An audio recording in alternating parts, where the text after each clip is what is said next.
جمہوریہ ترکیہ میں صدارتی حکم سے قبل از وقت ہونے والے عام انتخابات کی باقاعدہ سرگرمیاں 19 مارچ سے جاری ہیں، جو الیکشن سے 2 روز قبل 12 مئی کی شب 12 بجے تک جاری رہیں گی، جبکہ 13 مئی خاموشی کا دن ہوگا۔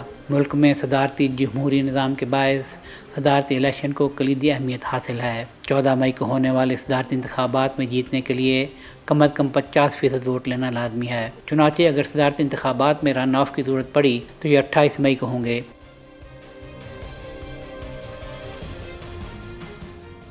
ترک الیکشن اتھارٹی کے فیصلے کے مطابق صدارتی امیدواروں کی نامزدگی کا سلسلہ 23 مارچ تک جاری رہے گا، جبکہ 31 مارچ کو امیدواروں کی حتمی فہرست شائع ہونے کے ساتھ ہی امیدوار اپنی باقاعدہ انتخابی مہم شروع کر سکیں گے۔ ترکیہ کے صدارتی انتخابات میں رجب طیب اردوان اس بار حکمران پیپلز الائنس کے صدارتی امیدوار ہیں، جن کا اپوزیشن اتحاد کے متفقہ امیدوار ریپبلکن پیپلز پارٹی کے رہنما کمال کلکدار اولو کے ساتھ کانٹے کا مقابلہ متوقع ہے۔ سیاسی تجزیہ کاروں کی رائے میں صدارتی الیکشن کی دوڑ میں کئی اور امیدوار بھی شامل ہوں گے، مگر اصل مقابلہ حکومتی اور اپوزیشن اتحادوں کے امیدوار ہی لڑیں گے۔ جمہوریہ ترکیہ کے صدارتی انتخابات کے حوالے سے ملک میں اب تک کیا گیا سرویز اور پولز ظاہر کرتے ہیں صدر اردوان کو اپنے تیسرے صدارتی الیکشن میں اپنے قریبی حریف پر واضح برتری حاصل ہے، مگر کچھ تجزیے صدارتی الیکشن میں کانٹے کے مقابلے کی توقع بھی کر رہے ہیں۔